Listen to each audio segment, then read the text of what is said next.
Chaos erupted on the night of the fall of the Berlin Wall. The wall had stood for nearly 30 years as the representation of the Great Divide after World War II. This wall divided the city of East and West Berlin literally. It symbolized the divided country of Germany and further symbolized the division of Europe that World War II left behind. Even beyond Europe, the wall symbolized the division between the foundational ideologies of East and West, communism or capitalism. The fall of the Berlin Wall was a clear turning point to the post-Cold War era. At the end of World War II, the victorious Allies, the US, UK, France, and the USSR divided Germany into four sectors. The American, British, and the French sectors were combined to form West Germany, but the USSR maintained control over their sector, which became the German Democratic Republic, or GDR. The same division happened in the capital city of Berlin, where the US, UK, and France combined their sectors to create West Berlin. Even though they were allies in World War II, tensions started to increase between the US and USSR because they had ideological disagreements. The USSR was promoting communism and the US promoting capitalism. In 1946, only a year after World War II ended, Winston Churchill declared that an iron curtain has descended over Europe and proposed that the Western countries must fight communism together. Stettin in the Baltic to Trieste in the Adriatic, an iron curtain has descended across the continent. The USSR blocked the supply routes from West Germany to Berlin in the Berlin blockade because they thought they could overtake West Berlin. The West responded with the Berlin Airlift, which was a huge success with over 277,000 pounds of food and supplies flowing to West Berlin between 1948 and 1949. An important proxy war was the Korean War. The North launched a surprise invasion of the South, and the South almost lost after only a month. With the help of the U.S., the South pushed the North all the way back up to the line where they had started, which was the 38th parallel. Now it looked like the South was about to win. Once China got involved, the two countries had a ceasefire, almost the exact same line they started from. This was a significant intensification in the Cold War. While the USSR and the West did not directly declare war on each other, they supported the opposite sides in many proxy wars. Each side sponsored their ideology, capitalism or communism, around the world. In 1955, the Soviet Union implemented the Warsaw Pact to strengthen the connection between the USSR and the Eastern Bloc countries, which included Poland, East Germany, Czechoslovakia, Hungary, Romania, and Bulgaria. This was in response to NATO, which was formed in 1949 by the Western anti-communist countries to attack the East if they needed to. Another way that the US and Russia battled was to show their power in the space race when both countries tried to show who could achieve the most in space. The USSR made the first strike by launching Sputnik, the first satellite to orbit Earth in 1957. The competition continued, with Russia achieving many firsts in the race until 1969 when the US was the first to land astronauts on the moon. Life in the USSR at this time was not very easy. Basic conveniences such as washing machines and vacuum cleaners, which were popular in the West, were uncommon in the USSR and other Eastern countries. Other events such as crime, corruption, and alcoholism started to rise due to discontent. However, these things did not start to challenge the political system. The people in East Berlin could travel freely to West Berlin and saw a better life in the West and left for the West because of that. Over 3 million people left East Germany for a better life in the West. To stop the East Berliners from going to West Berlin, barricades and guards were established unexpectedly on the night of August 13, 1961. Shortly after that, a wall was built that encircled West Berlin. This wall around West Berlin, while only a small stretch of separation, became a symbol of the Iron Curtain dividing Europe. In 1962, Fidel Castro, the communist leader of Cuba, suggested to Russia that they should put their missiles up in Cuba so if they wanted to strike the U.S., it would be far easier for them. When the U.S. found this out, they immediately began a naval blockade around Cuba and searched any ship that came in. Any that did not comply, they immediately sunk. These 13 days were the height of the Cold War and the most direct conflict between the U.S. and USSR. The proxy wars continued. The Vietnam War in the 1960s and 1970s was similar to the Korean War because there were two separate entities that wanted to gain control of the entire country and have their political system, communist or anti-communist, be the ruling system.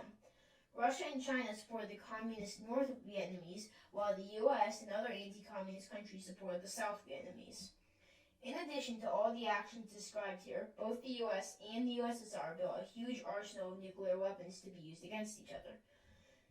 The U.S. and the USSR have been economic, diplomatic, and military confrontation with each other for decades, spanning the Earth and reaching the moon. The nations of the world were defined by friends and enemies of these two countries. The Cold War felt frozen in time and incapable of thawing. Even when Gorbachev became the leader of the USSR, there were no expectations for change. Gorbachev, the Soviet leader beginning in 1985, implemented glasnost and perestroika because he wanted to make significant changes to improve the economy in the USSR. The USSR was spending too much of the budget on the defense, which was hurting the economy and reduced the amount of money that could be spent on the people. Perestroika, which means restructuring, aimed to change the economy towards free markets and improve the USSR economy. To achieve this, he also implemented glasnost, which means openness and transparency, to allow criticism of the government and free elections and other political changes. Secretly, the USSR also decided to not force the Warsaw Pact nations to be communist.